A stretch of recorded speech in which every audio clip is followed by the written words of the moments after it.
yang melahirkan berbagai macam kebutuhan dan dia bisa berapa saja. Tinggal privatnya bisa nggak menciptakan variasi-variasi untuk membeli sesuatu. Siapa? Ya renungkan aja lah.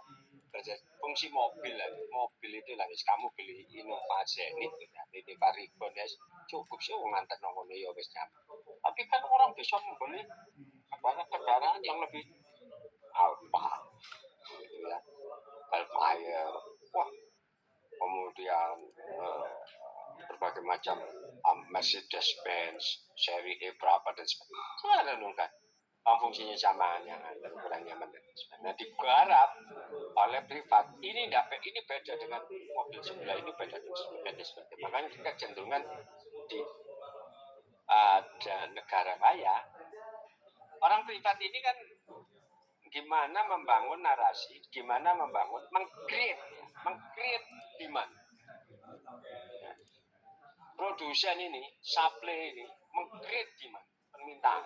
Gimana caranya? Terus menerus.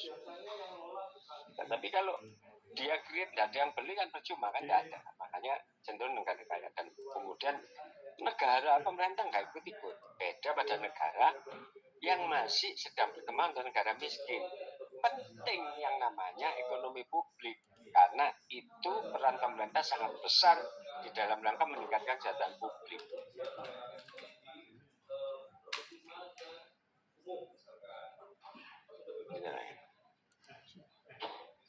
Kalau negara kaya, negara kapitalis, liberal kapitalis yang memproduksi banyak barang dan jasa karena bisa diakses dan waktu, mungkin pemerintah fungsinya fasilitator, memberi izin, ya, memberikan kemudahan-kemudahan urusan. Itu. Ya, karena kan cuma disediakan oleh swasta. Tapi tidak dalam konteks ekonomi publik yang khusus untuk negara sedang berkembang tadi, perlu juga ditundang yang namanya aktivitas ekonomi yang diarahkan, yang bermanfaat atau yang diarahkan sebesar-besarnya bagi kesejahteraan masyarakat. Mengarahkan, mendirect, gak usah bercabang ngalor ngidul menggak menggok, tapi diarahkan lurus, fokus pada aktivitas ekonomi harus bermanfaat sebesar-besarnya bagi kesejahteraan masyarakat. Kenapa masih diurus kesejahteraannya? Ya karena belum sejahtera. Sejahtera masuk kate ono. Ya kamu cari aja di Monaco itu ada Menteri Kesejahteraan Sosial. Negara-negara kaya selama masih ada penduduk miskinnya, even Amerika pasti ada kementerian yang mengurusi masalah kesejahteraan publik ini. Nah, oleh karena itu pada negara sedang berkembang, NSB, ya, bagaimana caranya aktivitas ekonomi, kemarin kita sudah bahas aktivitas ekonomi, yaitu produksi, konsumsi, alokasi dan distribusi itu fokus kepada kesejahteraan masyarakat. Mengarahkan loh, mengarahkan. Ini bukan sekedar membuat kebijakan, arah kebijakannya. Oke, sampai di sini bisa dipahami maksud saya. Apa ada pertanyaan?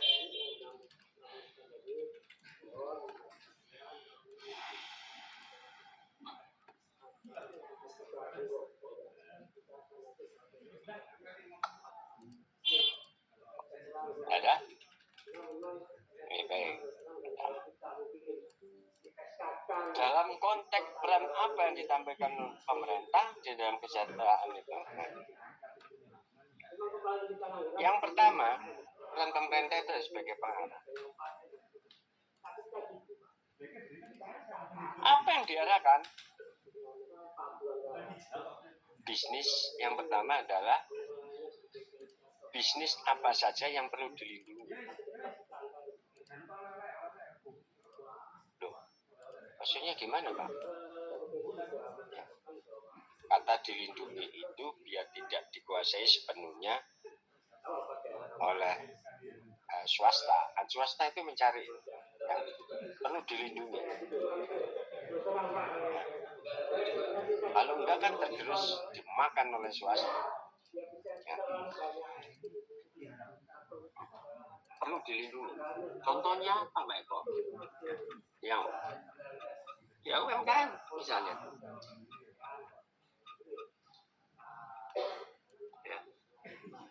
Usaha mikro kecil dan menengah ini kalau tidak ada perlindungan pemerintah kan pasti digilas sama kelompok orang-orang kaya. Ya. Contohnya apa? Contohnya ini, suatu saat saya itu pergi ke Manado. Nah, Manado itu banyak kelapa. Itu tahun 2009-2010. Saya 6 kali pergi ke Manado. 2 kali di Universitas Universitas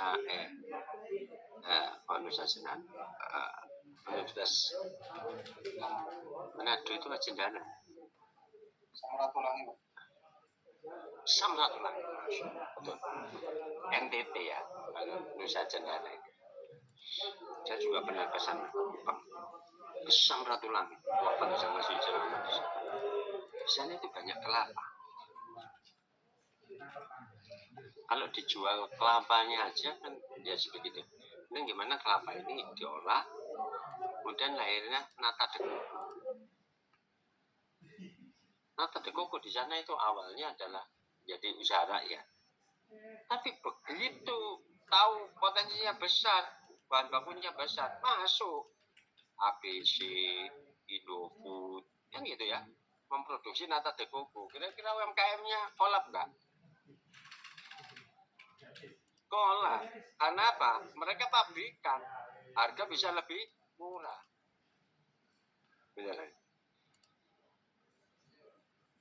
Dan lebih higienis juga mungkin ya, karena pabrik kan penting juga, standarisasi pabrikan, baik kesehatannya, K3-nya, SOO-nya, gitu ya, ISO-nya, ISO-nya ya, dan sebagainya. Penting. Nah, usaha-usaha kayak gini perlu ada perlindungan dari pemerintah. Ya, karena itu usaha-usaha kerakyatan. Ya. Dan juga perlu perlindungan pada setiap usaha-usaha yang diarahkan untuk kelompok miskin, yang perlu diakses oleh kelompok miskin.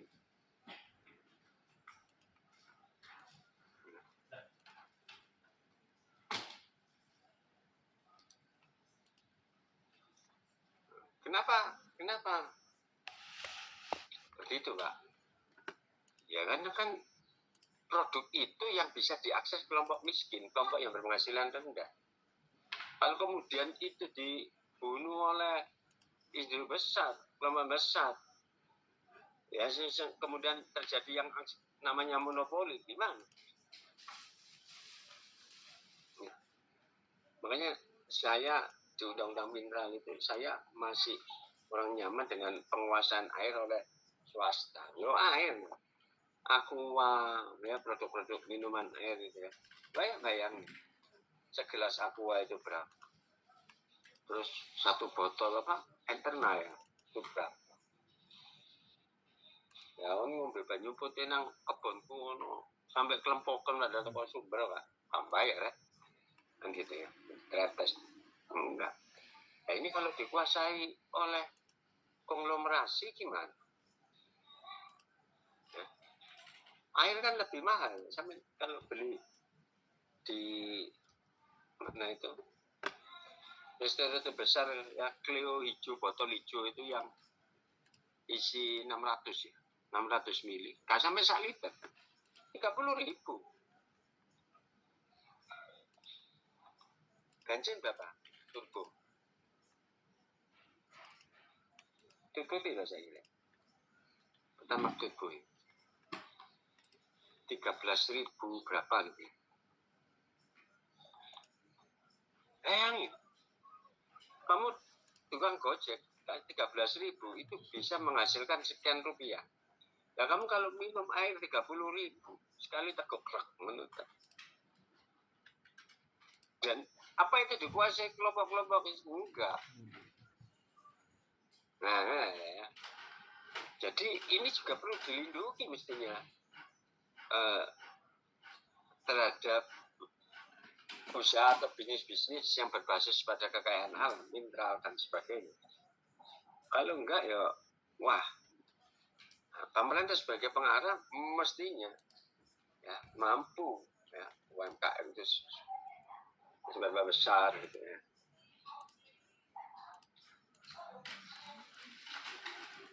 Baik.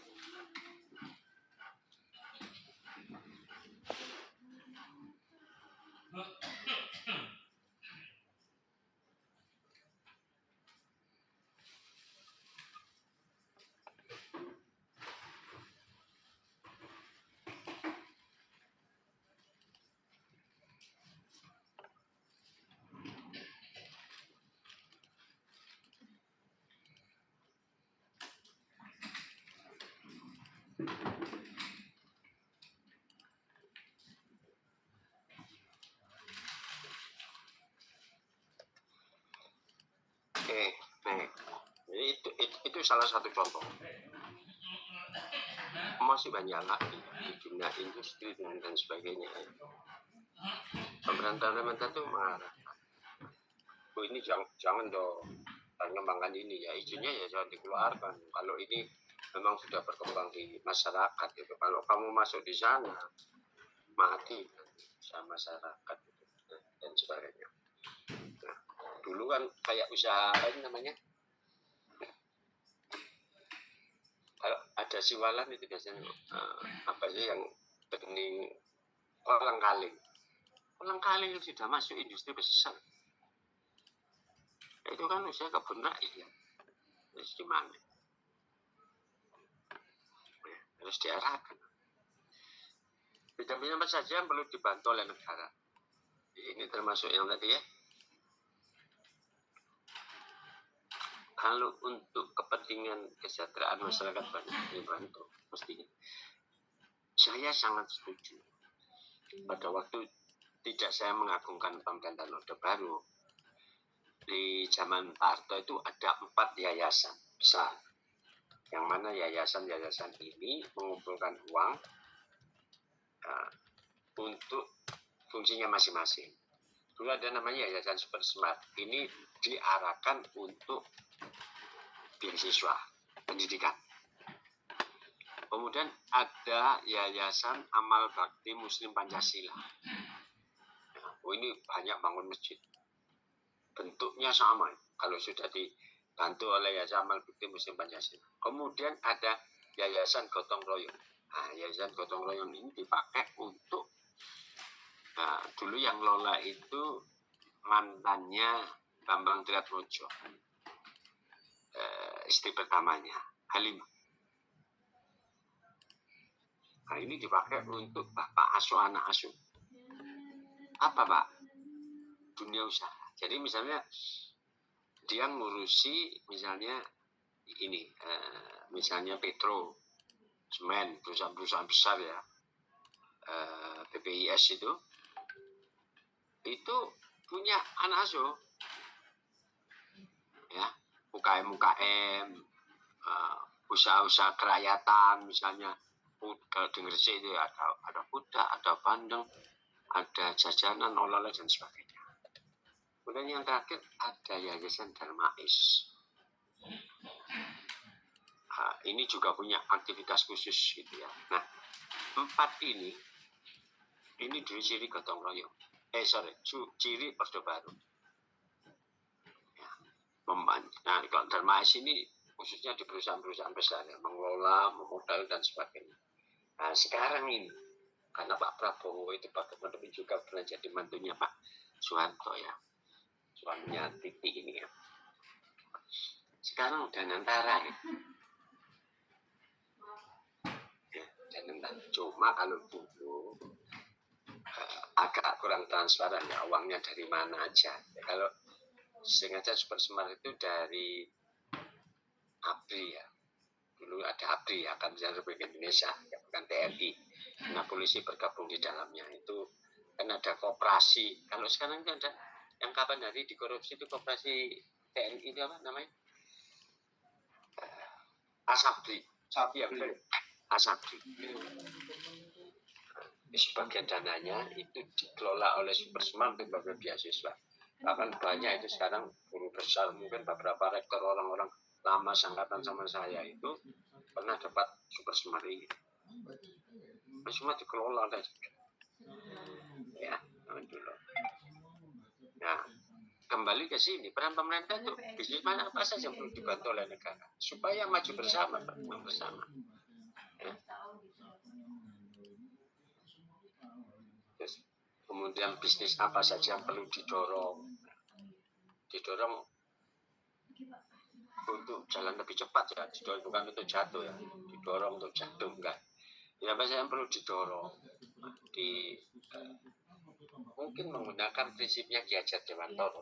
Ki Hajar Dewantara itu kan ing ngaso sung tulodo ing madya mangun karya tuturi andare.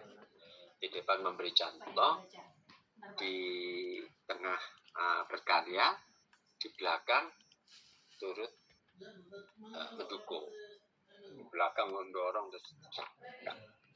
Apa yang perlu didorong, ditumbuh. Nah, kalau konsep sekarang ini melahirkan hilirisasi loh ya.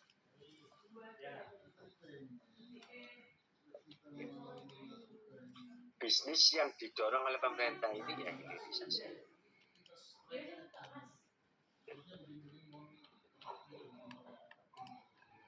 Misalnya nikel itu melahirkan apa? Ini sayang ya. Ini BUMN ini agak dulu kan harapannya ada hilirisasi nikel ya. Kemudian semua coba lihat nikel itu kan terbesar di Indonesia ya. Setahu saya nikel itu terbesar di Indonesia. Tapi mobil listrik kan yang berkembang hanya Cina, bukan masang. Eropa aja nggak tergoda. Gitu lah. Nggak semasif Cina. Jepang nggak tergoda. Korea ya mulai sedikit tapi bukan masa. Nah kalau kemudian nanti konsep energi penggerak mobil itu pakai hidrogen yang dikembangkan sekarang Toyota dan Honda, kokot ya, nikel ya. Nah kebutuhan ini kan BUMN banyak yang nanam ikut penyertaan modal di tambang nikel ini, tapi harga nikel kan seperti itu. Akibatnya ya akibat BUMN ini nggak sehat. Ya sama seperti WUS gitu loh. KAI itu saya kan ada proyek dengan KAI. KAI itu sebetulnya kalau nggak ada WUS itu untungnya triliunan. Kena WUS jadi ruginya triliun. Jadi itu ya apa ini cara menyelamatkannya. Makanya perlu yayasan tadi ya, yang perlu dibantu oleh negara ini.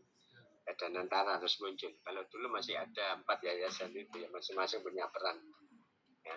Meskipun itu Dharma itu dipimpin oleh anak-anak Soeharto, seingat saya ya, seingat gotong royong itu Halimas, Super Semar itu siapa, ya, Dharma itu Mbak Tutut, banyak artinya itu ya internalnya dia di dalamnya itu ya setiap kepala negara itu punya kelebihan dan kelemahan masing-masing. Ya. Jadi ini ya kenyataan perlu didorong ya, dipromosikan, dikembangkan oleh negara. Kemudian bisnis apa saja yang perlu dilarang? Ya, kenapa Pak? Ya. Kalau nuruti manusia itu apa saja bisa. Kamu kalau misalnya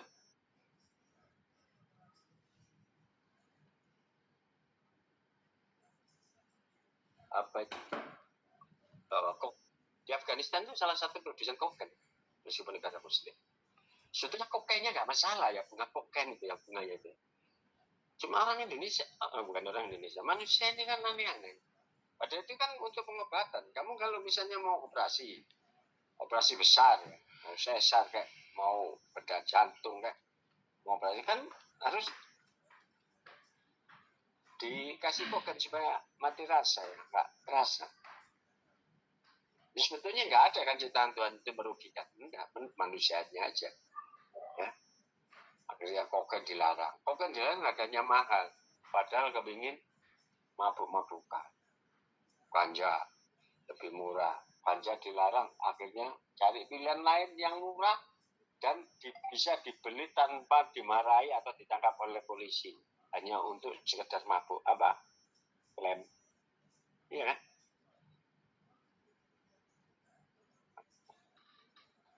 Ada istilah ngelem. Ya. Ngelem itu sedoti aku ini. Apa gak jebol baru-baru ini. Ya. Orang Indonesia ya. Gak oleh ganja, gak oleh ngoken, gak oleh sabu-sabu. Ya, gak boleh marihuana, ngelem. Lem itu kan hanya dibeli untuk orang miskin ya, di kelompok-kelompok yang tidak mempunyai, tapi yang punya uang ya kan beli yang harganya mahal-mahal ya, sabu-sabu dan sebagainya. Tapi ini perlu dilarang, hal-hal yang mengakibatkan kerusakannya lebih besar, yaitu seperti tadi mabuk, tawuran, pengangkatan dan sebagainya. Nah ini peran pengarah, saudara-saudara sekalian. Peran pertama dari pemerintah.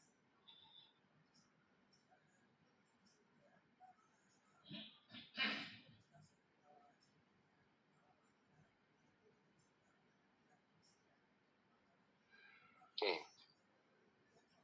Sebelum kedua, ada pertanyaan?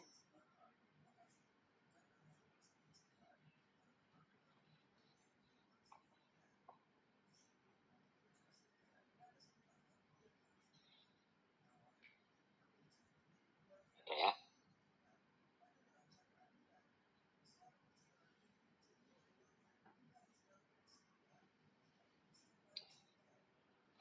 Baik, yang kedua adalah peran pengatur. Tadi yang pertama, dalam ekonomi publik peran pemerintah itu yang pertama adalah pengatur, pengarah, yang kedua pengatur.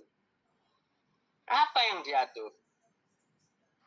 Ingat tadi ya, filosofi atasnya tadi, umumnya ini karena menyangkut di negara sedang berkembang. Kenapa negara sedang berkembang? Karena negara sedang berkembang itu masyarakat yang menjadi tujuan kenapa suatu negara dibentuk itu tidak mampu mengakses kebutuhannya.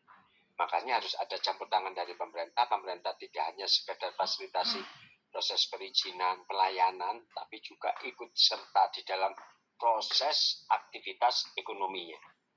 Ya. Nah, yang kedua, pemerintah mengatur. Mengatur dalam hal apa, Pak Eko? Mengatur tentang bisnis apa saja yang dapat dilakukan oleh pihak asing. Kenapa begitu, Pak Eko? Karena pihak asing itu dengan segala kemampuannya, SDM-nya, sumber daya, teknologinya, ya, peralatannya dan sebagainya, jelas dia lebih unggul dibandingkan bangsa kita, karena kita merdeka tahun 1945. Sudah mereka, ya, sudah Amerika 1776. Inggris itu ya sejak Inggris nggak pernah dijajah ya. Dan berbagai negara-negara yang lainnya mereka sudah berkembang. Ingat waktu saya cerita tentang organisme kehidupan dari exist, survive, develop, and sustain, mereka sudah develop menuju ke sistem. Kita dari exist, dari survive ke develop, yang kedua ke develop.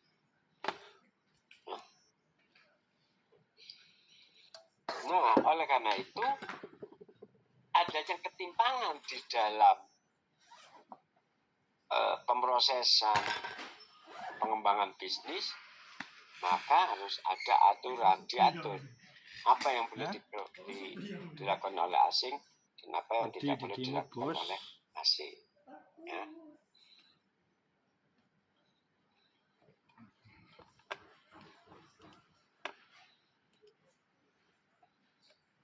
Kalau enggak ya itu tadi, pertimbangan. Dua bisa jadi pertimbangan karena masalah kultur.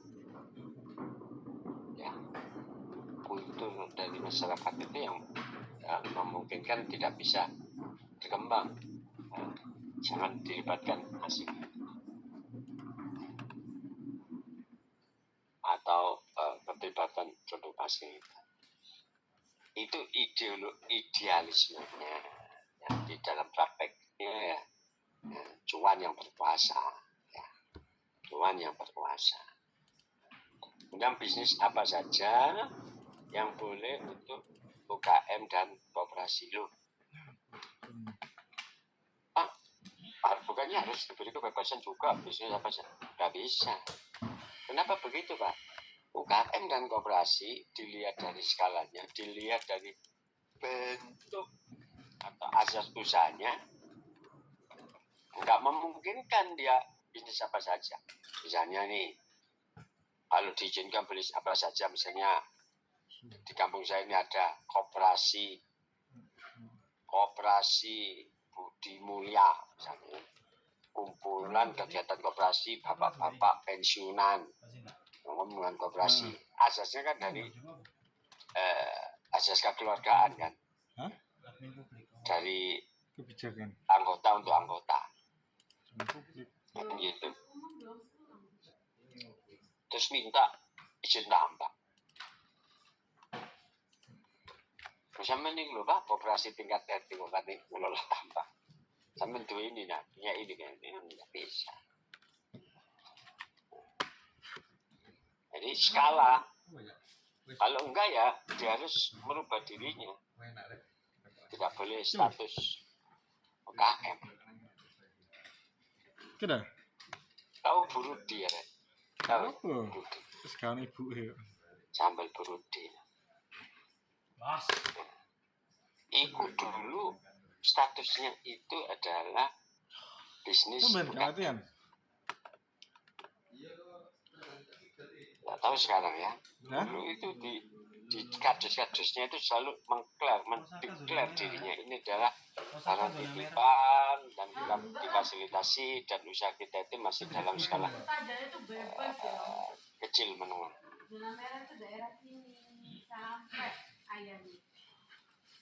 Bahkan menjadi binaan. Kalau binaan itu kan banyak keuntungannya.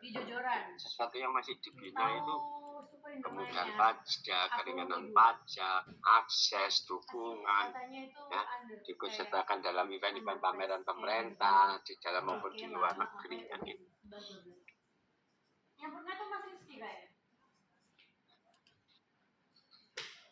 Jadi UKM diberi batasan karena terkait dengan skala modal, jenis usaha, dan kemampuan yang dimiliki. Kemudian bisnis apa saja yang boleh dilakukan oleh BUMN. Ya.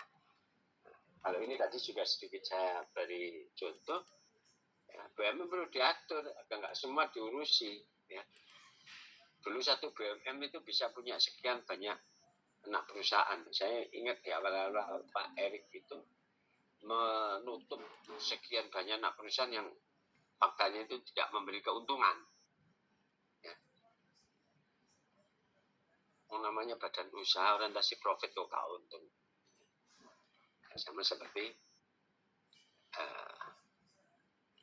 bensin atau PLN. Saya kemarin diskusi sama orang PLN. Saya persis pertanyaan seperti orang bodoh gitu. PLN itu kan tidak ada orang nggak bayar PLN. Kalau nggak bayar kan diputus. Bahkan ada yang prabayar token. Itu kan mestinya kan untung. Sampai kan nggak mungkin jual per KWH-nya itu di bawah biaya produksi. Pasti enggak lah. Ya. Pasti enggak lah. Ya, mesti harus untung. Ya. Buktinya Pak, ada subsidi. PLN ini nggak mau tahu. PLN itu menetapkan harga 1 KWH misalnya 1.427 misalnya. Nggak tahu sekarang berapa. Ini kalau rumah ya, R3 ya. 1.427 misalnya. Atau sudah 1.500. Kalau kemudian kita itu bayarnya cuma 1.200, sisanya itu disubsidi oleh pemerintah. Subsidi energi. Berlaku untuk, makanya kemudian biar tujuan dari subsidi itu kena, pemerintah kemudian membagi besaran voltasenya 450, 1.200, 2.200 ya, 3.500 ya kalau nggak salah, dan seterusnya untuk diarahkan mana yang dapat subsidi, mana yang tidak dapat subsidi, dengan perkalian R-nya, jenisnya itu berbeda antara satu yang lainnya, ini industri ini dan sebagainya. Dan ini menentukan, bagus sekali sebetulnya konsep di PLN. Tapi PLN kan kenapa kok utangnya?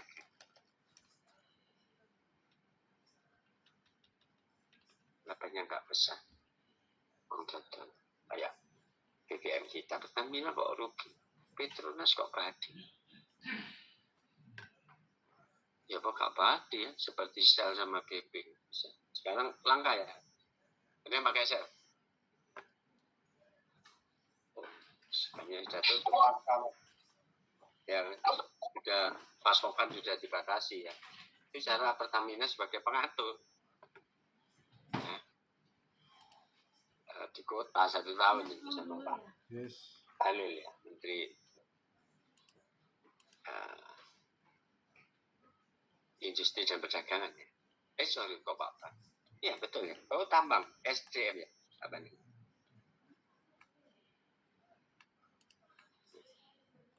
Energi sumber daya mineral. Ya, supaya laku. Tapi kan kenapa kok sih rugi? Karena ini sama orang BUMN. Ya enggak rugi Pak. BUMN itu pakai PLN, tapi utang kan sih bayar Pak.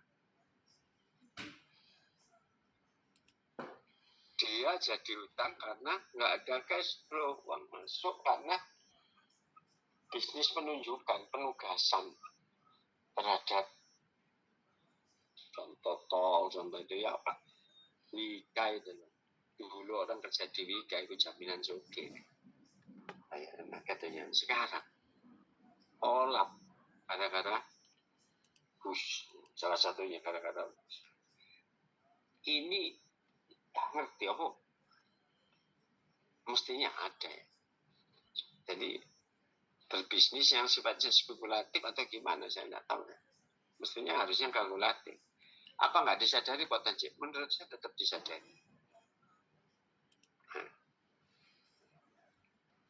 Potensi ini.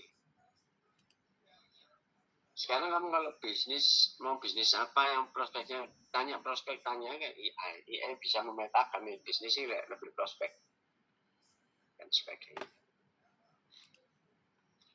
Dan bisnis apa saja yang harus dilakukan dengan kemitraan dengan BUMN, UKM maupun koperasi. Ya, ini kan pada dasarnya semua yang terkandung di dalam bumi ini, bumi apa ini, antimu ya, darat, laut dan udara ini ya. Ini kan sebenarnya milik kita bersama, gitu loh. Jadi kalau kita bermitra, wajar. Kalau dunia usaha itu mengasuh usaha-usaha di sekitarnya, ya wajar. Penting sebetulnya konglomerasi itu atau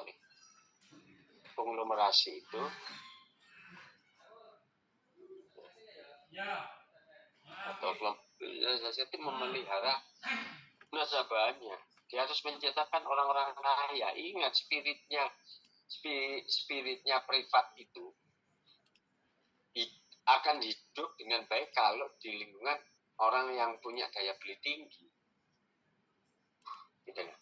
Sektor privat itu berkembang bagus jika dia berada di lingkungan daya beli tinggi. Teorinya gitu. Punya bisnis privat, tapi nang Korea Utara, itu shopping.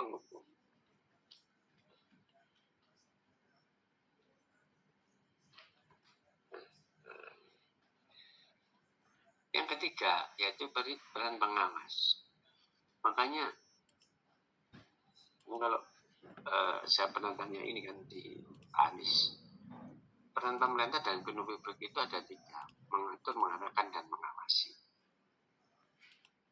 Swasta itu pihak yang diatur, diarahkan, dan diawasi, kan gitu kan. Pemerintah, pihak swasta. Ya, dalam konteks ekonomi publik itu pemerintah itu mengatur, mengarahkan, dan mengawasi.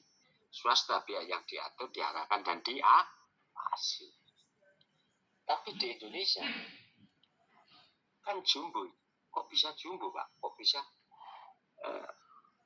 melekat itu, Pak ya? Contohnya apa? Lalu coba bayangin. Nah, menteri itu berasal dari dunia usaha. Kan kacau ya. Wong pembisnismen itu, swasta bisnismen, itu kan pihak yang diatur, diarahkan, dan diawasi. Tapi dia jadi menteri yang mengatur, mengarahkan, dan mengawasi. Kayak Pak RI menteri BUMN. Kan konflik of interest.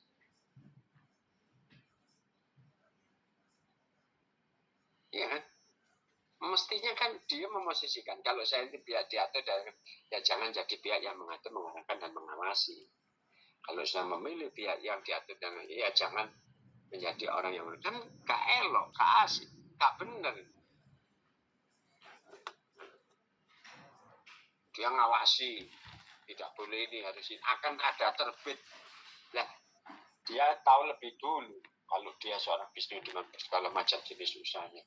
Oh, akan dibuka lahan ini. Dia tahu lebih dulu kan konflik of interest, kepentingan, sehingga fungsi ekonomi publik, fungsi pemerintah ekonomi yaitu mengatur, mengarahkan, dan mengawasi ini nggak jalan.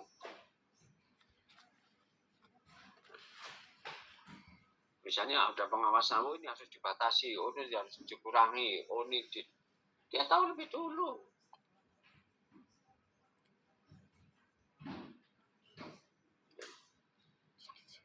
Saya ini barusan dihubungi klien saya, ya dosen yang memang biasa ngurus main.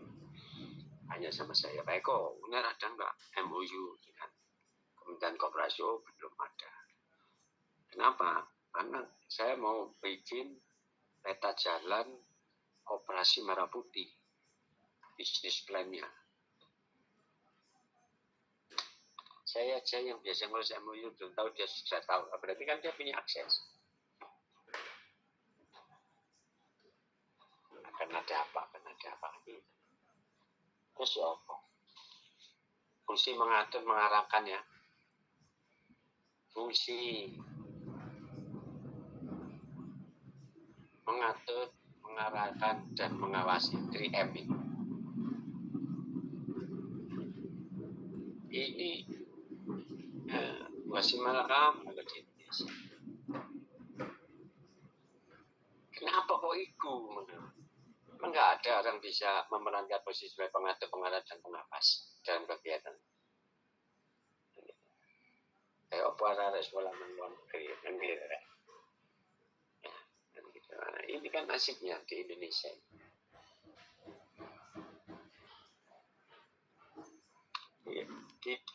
Ya kamu perhatikan aja nih, banyak dunia usaha itu. Ada fungsi ini, dan fungsi ngatur, mengatakan ngawasi ini dirangkap ya. Apa ya? Benar nggak sih? Coba sebutin menteri-menteri apa yang basisnya itu pengusaha yang udah jadi menteri. Erik, Pak. Ya, Erik, sama nih, Halil, sama nih. Pak Erlangga Hartanto, Pak Eko. Betul, Erlangga. Sama nih.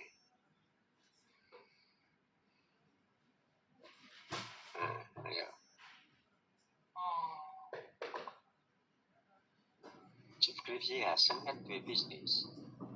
Oh iya. Sama nih. Kalau Muhaimin kan.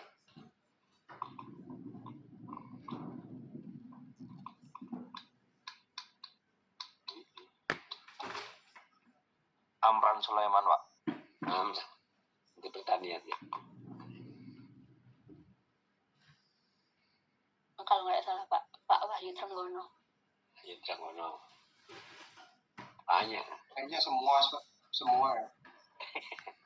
belum semua lah. Lah Pak Mukti opo, Muhammadiyah ati opo. Menteri Agama kok, sorry ya. Yang dulu. Ya. Itu yang disebut konflik. Harusnya memisahkan diri. Kita harus memisahkan. Saya pihak yang datar kan masih. Saya pihak yang adat. Kau lihat siji, ya apa cara nih kalau memisahkan? Bikin terus begitu. Nah, ini yang memberikan kontribusi terjadinya namanya incest. Gak perselingkuhan nih, incest. Itu didengar ada saya. Oh iya. Jadi Ya nono menteri aneh basis bisnis plus mengoreksi Bapak, dipecat. mengoreksi. Sekarang siapa? Gali ya.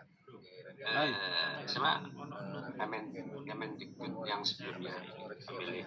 Oh, itu. Nanggung siapa? Bim Makarim ya Pak. Gita. Nadiem Makarim. Yang akan Ya dibuktikan kan? sehingga nanti Iya. itu tidak terjadi kesalahan Nah, lagi Bapak. saya tidak bermaksud.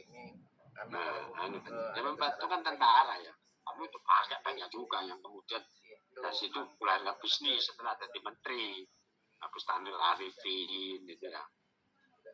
Hartarto, Bapak Erlangga Hartarto, ya. ini Setelahnya. Tapi itu XBB ya. maaf ya Pak. Kau no se itu. Jadi ada ini Pak ya, Bapak Ibu yang Dialis zaman-zaman awal. juga harus Saya itu ya. dokumen pencalonan Menteri ku Bapak saja Ibu. bayarannya ya kagak lah Dalam resmi. urusan itu. Jadi jangan hanya berpaku kepada Cuma kan tidak cuma aja, ditanggung ini. Bapak. Yang kayak di kabupaten yang pernah kita monitoring kemarin Tapi bareng-bareng. orang itu cenderung kalau sudah jadi pengusaha Masyarakat dari kabupaten kami sudah cenderung melihat di kabupaten pengen kita dan kota jadi Blitar menteri. itu Kenapa sih? antara Kalau motifnya uang kan ya jadi wis luwe-luwe kok Sandiaga Uno waktu itu. di uraiannya itu bagus. Kurang apa deh? Gajinya kan konon katanya gajinya nggak diambil kan sebagai menteri Kayak gitu, Mas. Nanti UMKM ya. jangan buru-buru langsung upload dulu Ekonomi kreatif. karena Ekonomi itu kreatif, akan kreatif. berubah, akan menjadi tanda tangannya itu 2 kali Pak. Aku kemarin ngrungokno ceramah Jadi, Wakil Bapak Menteri Ibu Ekonomi semuanya, Kreatif. Ya Mamen harapkan ke depan namanya itu Irin tolong dikoreksi Airin Umar. penguploadan seperti itu. Aja no, Kemudian yang Bapak membuangan ada cincinan sepatu saya nih. juga mengecek Sneaker atau apa ya? Oh itu New Balance kan mas. itu ada 2 itu di kabupaten Modis ngono ya. di Kabupaten Banyuwangi itu yang Wes. nilainya berbeda Ngomongnya cowopet nih. berbeda nilainya Pak.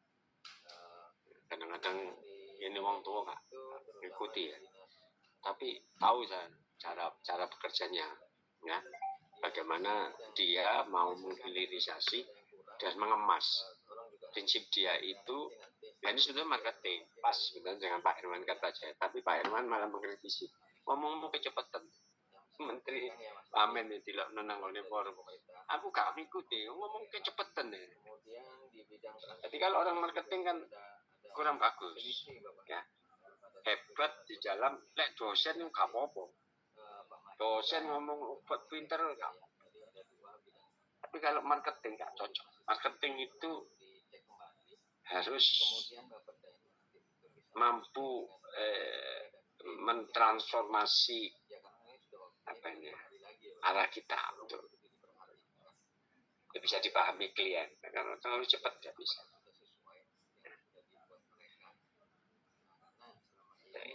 Oke, sampai di sini ada pertanyaan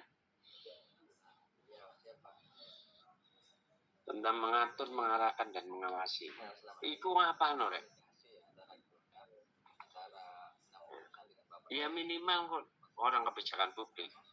Setidaknya itu sebagian kecil dari idealisme yang ya saat inilah saya kamu bilang harus memposisikan diri sebagai pihak yang mengatur, mengarahkan atau ngawas.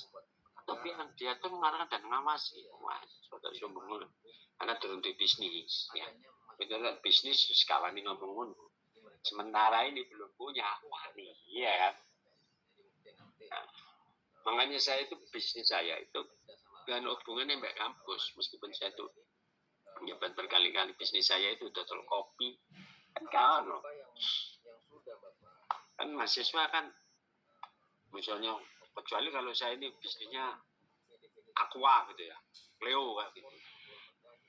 Itu mahasiswa baru wajib pakai Cleo, wajib pakai klub bisnis saya atau Eco Air, IA, maksudnya Eco Air. Ya, bahaya, ya kan gitu ya. Atau bisnis di bidang apa ini infrastruktur properti iso ono hubungannya kan kawan ya sampai bisnis kawan ya, sampai bisnis kawan ya. Ya coba bayangin kalau misalnya saya ngajar kayak gini, kita itu harus bisa memosisikan juga pihak mengatur mengarah dan mengawasi atau pihak apa kok bisnisnya ono hubungan dengan kampus udah mati ya weh. Ya mending gak ngajar iki, ngajar liane, ngajar agama. Jangan agama Islam. Bab surat Ibrahim ayat 7. Lain sakatum lah tindak aku bersyukur ya. Sebenarnya konsep bersyukur ya. Enggak beban berat sebetulnya dosen. Ya, karena harus bisa. Dan juga harus bisa menguasai apa yang dia harapkan. Nah, oke. Ada pertanyaan?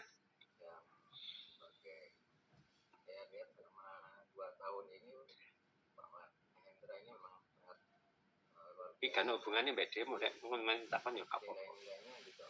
Ya. Ada yang kemarin berangkat ikut demo. Atau kak, oh siapa ya? Kemarin gak bisa keluar itu ya. Kan ya? Bukan Siapa ya? Kantornya di depan kantornya masih ada demo kan Pak? Oh, Mas Pak. Saya Prof. Oh, Noris. Iya kasih aku nih. Kebetulan sekarang di WFH kan. Oh, anak bersyukur ya. Sing gak seneng bojomu. Langsung pakai. Ya, jaluk kopi, jaluk iki masuk sehari 3 kali biasanya. Kayak beban keluarga. Saya sampai lagi iya. Sampai kemus dong. Sampai siapa tampak Pak? Oh, kamu ya, Res. Iya, Pak. Ya. Ya mudah-mudahan isunya nggak bergeser lagi. Ya. Karena ini para pendemo tentang isunya bergeser. Ono temane ya. Oke. Baik, nggak ada pertanyaan akan saya lanjutkan. Nah, berkaitan dengan 3 peran yang ditampilkan, kebijakan apa yang harus dilakukan? Ya. Yang pertama, ya, yaitu kebijakan ketahanan dan kedaulatan ekonomi nasional. Berkaitan apa Pak Eko? Job security. Tersedianya lapangan pekerjaan.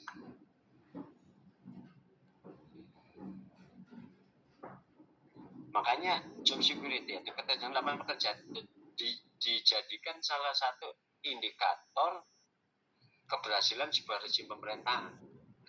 Mungkin masih ingat. Jadi kalau mengukur suatu pemerintahan itu ingat ya sedikit saya ulang. Rezimnya itu sukses atau tidak sukses. Ukur aja dengan 4 hal. Apa aja Pak Eko? 1, apakah terjadi pertumbuhan ekonomi? Padahal 1, pertumbuhan ekonomi. Tumbuh nggak? Tumbuh Pak Eko? Sukses Pak Eko? Enggak, lihat kedua. Tersedia nggak pertumbuhan ekonomi dengan adanya lapangan pekerjaan? Kalau pertumbuhan ekonominya bagus tapi cuma dikerjakan mesin, itu banyak nganggur itu sih opo. Tapi kan pertumbuhan ekonomi itu hanya dinikmati oleh sebagian kecil orang di Indonesia. Maka harus ada lapangan pekerjaan. Bahkan memang pekerjaannya itu mesin, Pak. Gitu ya. Maka pemerintah mendorong investor lain yang juga mampu menyerap lapangan kerja tinggi dan sebagainya. Oke, pertumbuhan ekonomi bagus Pak, naik terus, lapangan pekerjaan ada. Cukup Pak, berhasil saja. Enggak. Lawan ketiga, apa Pak Eko? Angka kemiskinan. Pertumbuhan ekonomi tinggi, lapangan pekerjaan tersedia, tapi angka kemiskinannya itu masih tinggi. Berarti bayarannya rendah. Lapangan pekerjaan ini digaji dengan gaji rendah.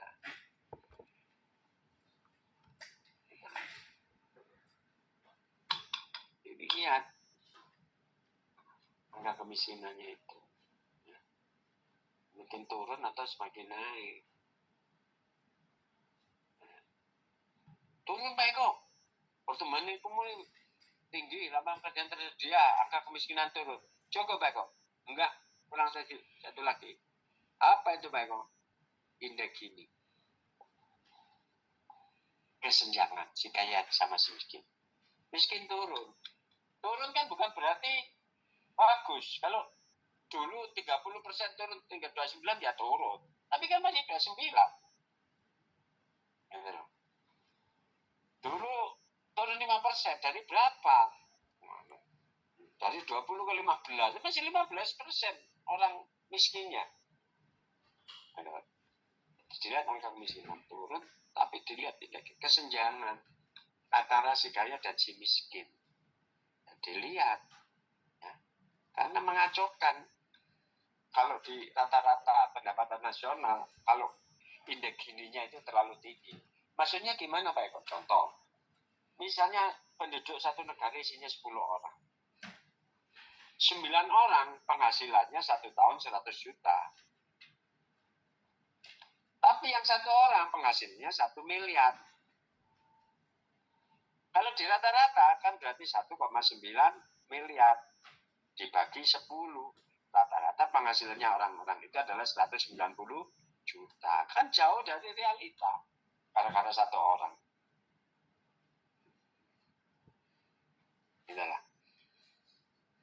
Maka indeks Gininya itu, ya, kesenjangannya itu harus rendah persentasenya. Boleh ada kesenjangan yang terlalu coba bandingin ada orang penghasilan, misalnya anggota dewan itu kemarin berapa itu? Rata-rata di atas bisa sampai 200 juta misalnya. Lah, penghasilan orang miskin di Indonesia berapa? Rata-rata. Jauh. Gak tadi masalah. Enggak apa-apa, boleh anggota dewan dikasih 500 juta aja sudah enggak apa-apa. Tapi rakyatnya itu 100 jutaan dong, minimal. Nah, situ ratusan juta ini jutaan, jauh bisa. 1 digit bisa. Yang ngamuk. Sekian kali lipat dari UMR. UMR makan sak keluarga. Nah, tak bisa. Ini harus kamu ingat-ingat nih. Nanti kalau kamu ingin ngukur ada pilpres lagi, Pak Prabowo sukses kamu saya setelon dari batas. Pertumbuhan ekonomi, pekerjaan, angka kemiskinan, angka kemiskinan ini tidak cukup kan? Tentang Indonesia itu melarat laporan BPS ya, Biro Pusat Statistik itu selalu turun loh, orang miskin. Sekarang itu 9,03, mesti turun. Atau naik turun, Kak kepingin di Joko Tulo ngomong turun. Makanya kredibilitas angka kemiskinan turun, tapi orang cari pekerjaan begitu susah, banyak yang kurang, ya kan gitu ya. Anak-anak program bidik misi kok tambah wakil, ya.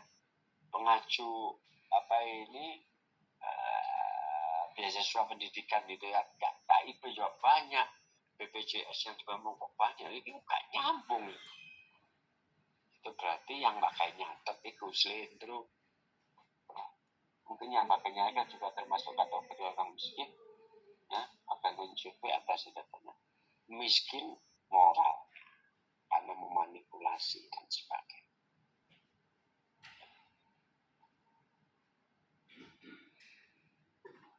Yang kedua, food security, pangan. Setuju ini, saya mau bikin gebrakan ini, mendukung food security ini, keamanan pangan. Penting ini, serius penting. Negara semua negara maju itu jadi maju karena wis gak mikir pangan mana. Indonesia ini akhir-akhir ini benar buka ini untuk yang ibu-ibu.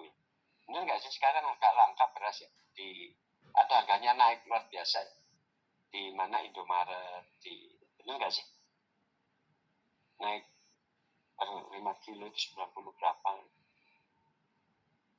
Sing kronjo loh, ya sing kos kan nggak tahu tuh beras kiloan ya. Mateng bae wong sugih kabeh masih MKP itu. MKP mahasiswa kaya dan apa? Mahasiswa kaya pol katanya. Oh, mahasiswa kaya pol. Sekarang beras lagi murah Pak Eko. Loh, mosok nang ndi? Jadi sekarang itu banyak program dari polisi sama TNI yang kemudian kalau ada harga beras naik itu mereka langsung kayak operasi pasar gitu loh Pak. Mereka jual beras SPHP itu 11.000. Jadi setiap daerah digituin. Jadi akhirnya pada murah-murah Pak sekarang. Yang jual beras premium itu karena ada SPHP mereka mau nggak mau nurunin ini Pak, nurunin harga juga. Ada operasi pasar khusus beras ya? Ya, yang dilakukan oleh aparat TNI sama ya polisi. Ya. Tapi itu kan semu mas namanya mas di dalam konteks ekonomi namanya schedule planning, rencana semu mas. Benar nggak? Seberapa besar porsinya TNI Polri itu mampu melakukan operasi pasar khusus beras? Enggak. Kan gitu. Semu.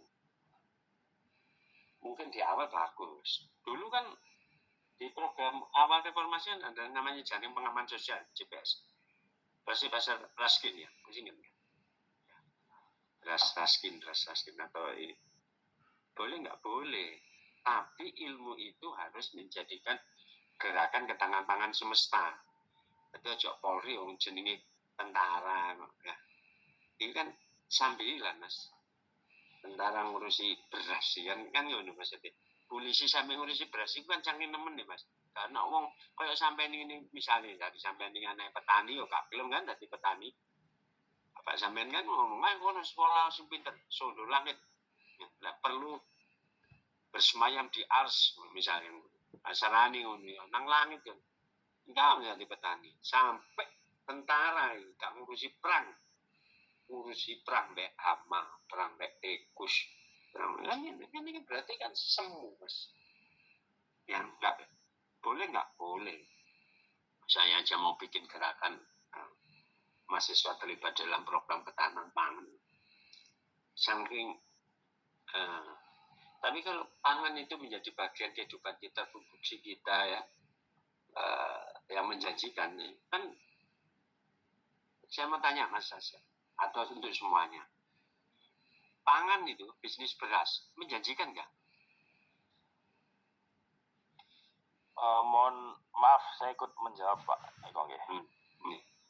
Kalau dulu Pak, ini saya cerita yang ada di lapangan Pak ya. Saya mendengar keluh kesah orang-orang kan begitu, petani.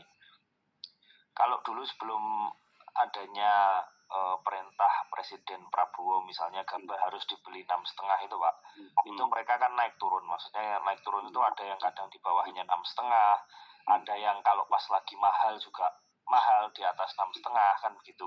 Kalau sekarang ada 6,5 ini Pak, akhir-akhir ini mereka itu justru malah mohon maaf Pak, mereka sambat Pak, ya istilahnya mengeluh begitu kan. Karena apa Pak? Karena mestinya gabah itu mahal, terus kemudian sekarang karena harus 6,5, mereka pada dibeli 6,5 semua Pak. Gitu. Itu kondisinya yang sekarang itu dari beberapa laporan dan di grup-grup WA gitu pada ini Pak, beberapa petani pada mengeluh seperti itu sekarang. Kalau dihitung-hitung sebenarnya menjanjikan Pak, karena tapi yang menjanjikan mohon maaf kalau orang-orang bilang nggak sampai ke petani Pak, ya yang tengkulak yang membeli ini loh Pak, yang membeli gabah, terus kemudian mereka diproses menjualnya menjadi berapa, itu kan yang paling untung kan sebenarnya yang tengkulak itu Pak Eko. Ya. Produsen remak ya. Nggih Pak Eko. Ya, oke. Ketone asep iki pasti silakan berhasil kan loh. Modeling. Jadi gini. Bisnis paling menguntungkan kan konsumsi. Iya kan? Kamu boleh menunda beli pulsa, beli TV yang tersier itu, konsumsi kan enggak. Bisnis yang saya belum ngomong ke filiamu, yang namanya pengusaha itu kan orang yang bisa mempertemukan antara produsen sama konsumen disebut pengusaha. Tengkulak itu disebut pengusaha meskipun untuk tricky, kan gitu ya. Kenapa dia tricky? Karena dia punya storage gudang. Petani gak tahan karena butuh segera, harus laku segera. Di samping tidak punya storage, di samping kita itu sudah tidak punya lagi seperti zaman dulu kalau ada lumbung-lumbung pangan di setiap rumah, panen karena butuh duit. Uang itu harus cepat berputar. Tengkulak dengan segala kemampuannya, yang pemain besar dengan segala kemampuannya punya storage, punya gudang, bisa menahan sedikit. Ya, ketika mulai tanam dia baru melepas, sehingga dia bisa mendapatkan keuntungan selisih menahan itu karena punya uang untuk bisa bertahan. Punya uang, petani enggak. Makanya petani harus kaya supaya semua orang bisa bertanding. Gak gelem, gak usah. Kata sumpah jadi. Gimana supaya kaya Pak Eko? Petani kita itu tidak seperti petani di barat. Sampai kalau lihat ya di Amerika atau di Inggris, kalau panen Pak, itu panjang tempat, luas, besar sekali. Panen itu luar biasa besar. Kenapa? Karena itu ada koperasi. Petani itu akan dapat kredit murah kalau mereka itu berserikat, berkumpul. Makanya dia dapat kredit murah supaya untuk bekal proses produksinya. Sehingga dia mempunyai keuntungan lebih. Dan harus besar otomatis. Harus misalnya 2 hektar, itu baru bisa mendapatkan kredit lebih murah dibanding sampean kalau pemain tunggal. Dan di Indonesia kan enggak, Pak. Sampean panen gawe opo? Agar sampean opo gak bungkuk mulai tetok isor munggah terase ning koyo menebak ngono. Coba, iya kan munggah mudun gak anyang-anyang ta wong-wong. Kalau barang yang lolos gitu ya, pakai mesin. Kita itu 2 kecil-kecil. Belum lagi bapaknya awalnya 1 hektar, 2 anak 5 ditum 2.000-an. 2 anak mana ditum mana karek sak bau. Kalau 300 meter persegi apa untungnya? Nggak bisa, ada macam-macam. Sing situ beras, itu kedelai, esok jagung, dan gitu. Dikira iki pertanian polo pendem kayak apa ngomongnya? Nggak ada konsep apa ini? Konsep menyeluruh semesta ini kau no, benar. Di situ fungsinya pemerintah itu mengarahkan tadi. Pemerintah itu mengatur malah mengawasi. Sehingga kekuatan di produsen petani di kita gak ada pelindungi Pak. Mesti ini kan bisa menjanjikan. Jatim. Ukurannya apa? Pemain bisnis besar pilih impor bos. Terus gak mikir diterak tikus, diterak banjir, diterak angin, diterak apa, lo barang teko cari untung beres dah. Makanya pengusaha-pengusaha itu di sini peran pemerintah mengatur mengawasi tadi. Ya apa ini? Musim panen impor. Mateng kok. Kan ini panen raya kan sempat ramai. Ini apa sih maksudnya? Ya apa gelagapan orang-orang panen tebu impor gula. Contoh, nah gitu ya. Jadi gimana? Ya harus semesta, ya harus semesta. Kalau gini, saya itu bukannya agak trauma. Kalau dipaksa, dulu masih ingat, dulu ada namanya BPPC cengkeh, Badan Penyangga Produksi Cengkeh, BPPC ya. Itu dulu di zaman Orde Baru gagal itu karena gini. Melihat harga cengkeh itu dulu kan disebut emas coklat ya. Ya. Karena harganya per kilo 50.000 zaman dahulu, Mas. Tahun depan bulan beras masih harga 600 rupiah. Cengkeh itu sudah 50.000. Tahu-tahu cengkeh itu jatuh. Ya. Karena berkembangnya pabrik rokok. Loh kok bisa jatuh, Pak? Pabrik rokok semakin berkembang, semakin diadakan, dia ngekip, Pak, cengkeh-cengkeh itu, Pak. 10 tahun dia itu punya storage yang mampu mengkip cengkeh. Cengkeh produksi, nggak diserap oleh pasar. Harga kan jatuh.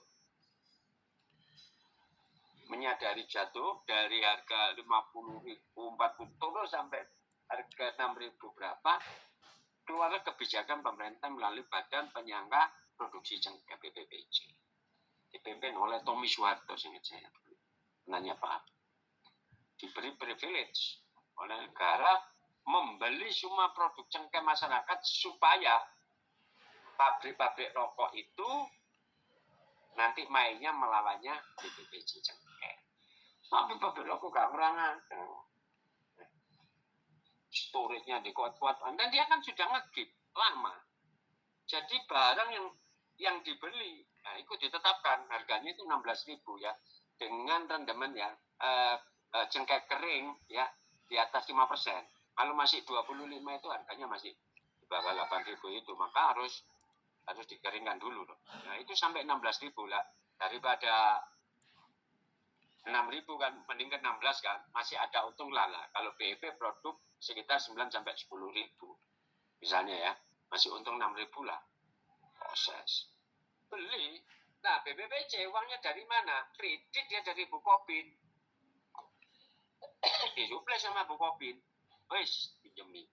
Tapi begitu semua barang itu mulai ditampung oleh ketika panen raya juga ditampung oleh BPPC, pabrik-pabrik rokok nggak beli-beli, Pak. Cadangan ditokno terus sih, dia bertahan. Nah, BPPC kan harus bayar bunga ke Bukopin. Kadung kulaan kasih tulis Sinuku kan terbatas. Sengkeh. Gak dituku.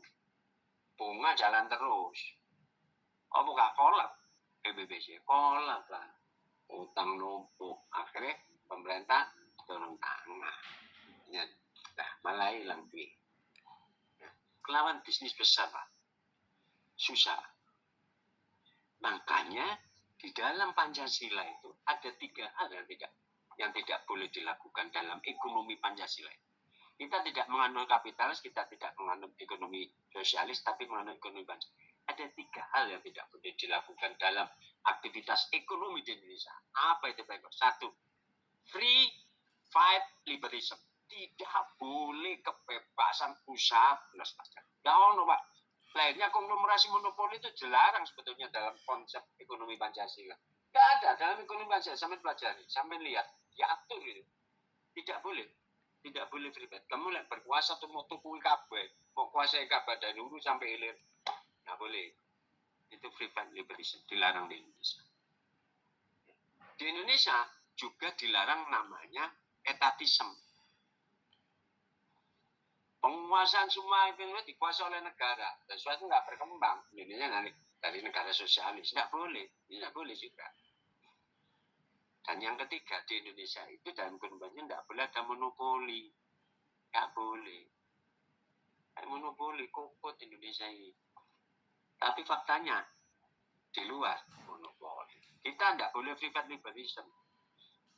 Tong Lembong itu dihukum karena gagasan atau ide. Kan gagasan Pak, ide dilarang ini kan, tentang konsep ini kan di level ide, Pak. Pemikiran ya. Komunisme, liberalisme, kapitalisme ini kan ide. Orang itu baru bisa dihukum kalau sudah norma. Norma itu aturan, disebutkan. Kalau yang saya sebutkan tadi itu kan di dalam gagasan. Ide. Orang nggak bisa dihukum karena idenya. Orang itu dihukum karena melanggar normanya. Nah, kalau masih ide, piye? Nggak berkembang ilmu. Kadang-kadang sampean punya ide sesuatu dihukum, ya idemu gak tepat. Kadang-kadang nuri kondon, obong kabeh. Ya, norma yang bisa dihukum. Kamu ono aturan, kamu langgar, kena kamu. Nah, gimana memulainya, Meko, dengan kondisi semacam ini? Menurut saya di sini perannya negara mengatur, mengarahkan, ngawasi. Ngawasi apa, Pak? Perilaku orang kaya supaya tidak semena-mena menguasai untuk semuanya. Gitu loh. Itu so.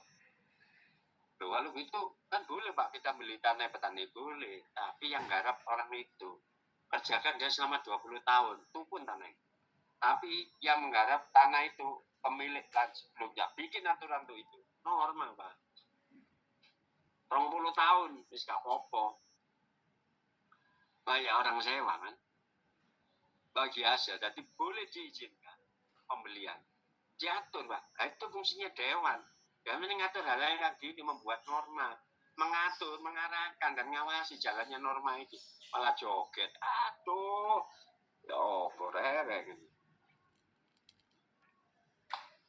Kadang-kadang ada kepingin jadi kita cepat. Kadang-kadang masuk setung ini aku tuh debat ya sel saya lah. Ini debat ya, gak perlu adjust ya. Saya bingung, itu penasihat yang anggota dewan itu ya apa sih? Tenaga-tenaga. Gak tuh, kita pemikiran gimana mendesain Indonesia menjadi lebih. Mana gue lah, jadi anggota dewan rumah gitu. Cuma lah mana ya. Pikiran negara itu joget ya.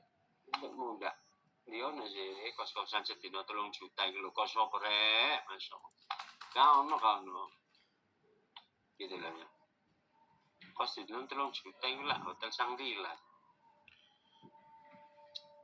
Sumpah kawan ini. Ya gak salah, rakyat antara yang demo di Tumpang dan sebagainya, tapi sebagian ya kena pasal berketen, gitu. Tahu diri lah, please, gitu ya. Nawat dewi loh, sang cita-cita yang kepingin dia makan jadi kalau prasetyo burin umay loh, sang gaya PP kuat deh, ya pasti, rasa, iya cita-cita, gak apa-apa man, mimpi disik. Apa ini cuma bayangin impian Sintayong yang kepinginnya lu nang Jepang itu sampai nonton kamu api ya tambah PP gua ada enang di katanya ini siapa mana ini semua Hadir, Pak. hadir sini hadir kan Jim apa coba tersinggung nah sama orang tua anggap ya aku bapak budi ya ngomong ini bebas ya ini mau set pasti ada Cukup, Pak. coba masuk kamu memang tertarik di kamu kerja di mana kok kamu di lapangan di dinas perdagangan di apa di Sperinda Boten, Pak. Di boten, Pak. Di yang barusan jenengan maki-maki, Pak. Dewan.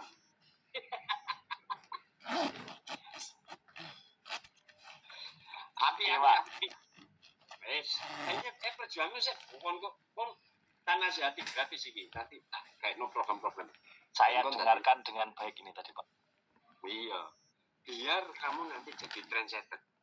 Kamu yuk pas rek, ide akeh, gagasan akeh, integrasi. Temen, nggak sampai nol. Ya masih kepingin balen duit temen, maksudnya perlu no diatur sing api. Serius sih. Sih aku kesuwe kepingin ngasih masukan ini untuk Republik. Masa kita gini-gini terus, rek? Ya. gitu loh. Memang betul ya, situasi ini memang harus diatasi. Oke, ada lagi pertanyaan? Api pertanyaan ini real.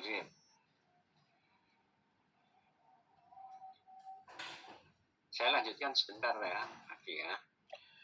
Untuk habis ini sementara kita akhiri. Yang ketiga, energy security, Mas. Energy security.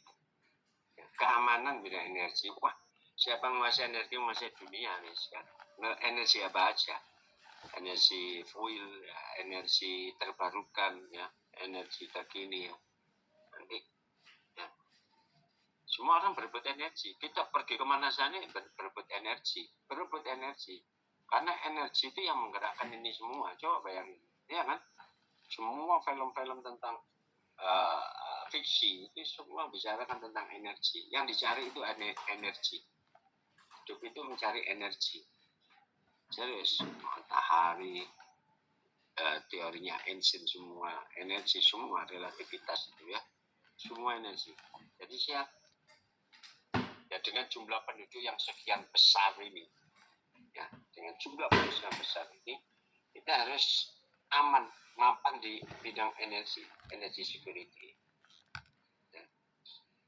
Mencari substitusi pengganti yang ada. Dan sebagai wilayah pertanian, mestinya kita ini banyak mengembangkan energi bioenergi, ya bioenergi kita itu ya. Mulai kemarin kita bicara tentang segelnya jagung, kita bisa bicara tentang apa itu, di Madura itu apa namanya ya, di Campong lupa apa namanya sendiri. Jarak itu loh, buah jarak itu. Nah, bisa menghasilkan energi, semua ini energi. Nah, kita dengan penduduk yang sebesar ini, dengan laut seluas ini, energi gelombang, matahari dengan negara tropiknya kita, mestinya energi surya. Ini ya. Kemarin saya nonton YouTube itu ada ibu-ibu membeli bis sekolah yang kemudian didesain jadi rumah bis, di konsep, dipotong, kemudian dia pasang energi surya. Dia pasang di tengah lapangan gitu, kemudian memanfaatkan sel-sel dari energi matahari, panasnya matahari. Ya. Ya, jadi dia menggunakan PLTS, pembangkit listrik tenaga surya. Gimana ya? Kan luar biasa. Sebenarnya kan Indonesia ini, ya kan di sini kan panas tok. Makanya ketika saya juga heran, mungkin kalau kita ini di Cina ya, dengan panahnya semacam ini ya, ini kan sebagian besar dingin ya di wilayah utaranya ya, berbatasan dengan Siberia ya. Itu kalau kita ini panas kayak gini, mungkin rumah-rumah penduduk di Indonesia itu sudah pakai PLTS. Tapi kan izinnya ketat, karena bisa membunuh PLN. Nah, PLN sudah terlanjur produksi, kemudian penduduk semua pakai PLTS, terus hingga sopo. Kan gitu. Padahal itu kan terbarukan. Harusnya dipaksa gitu supaya PLN jual ke industri atau dipakai untuk yang lainnya. Atau ya dikurangi otomatis oleh pegawai. Karena sehingga kita tidak banyak memanfaatkan batu bara. Nah, batu bara kita olah menjadi energi produk-produk alternatif seperti yang kemarin saya ceritakan untuk membuat lapisan pesawat ulang-alik gitu ya, misalnya ini kayak gitu. Nah, konsepnya. Nah, jadi semua warga harus gawe PLTS. Anggaran itu murah. Nah, ini ekonomi publik gitu.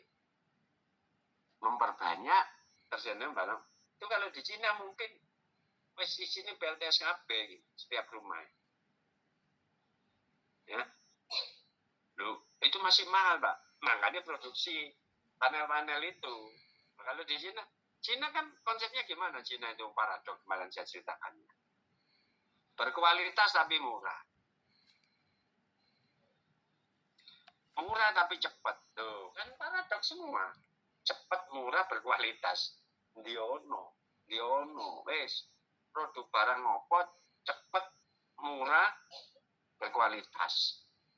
3 hal. Nah, Indonesia harus niru itu. Cepat, murah, berkualitas. CNK. Yes, kalau bisa ini sukses kita. Ya.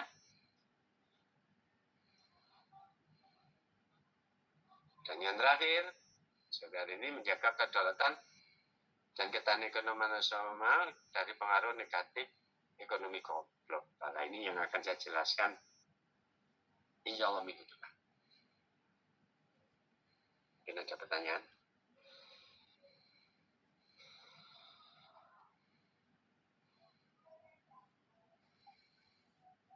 Kalau tidak ada pertanyaan, berarti semua ini sudah persiapan untuk sholat maghrib, atau berpuasa, tapi prasmo gak berpuasa, terus mau ngombe kan, jelas gak poso, tak terus mau ngombe kan, aku nunggu tak terus maghrib mau tak terus ngombe kopi ya kok.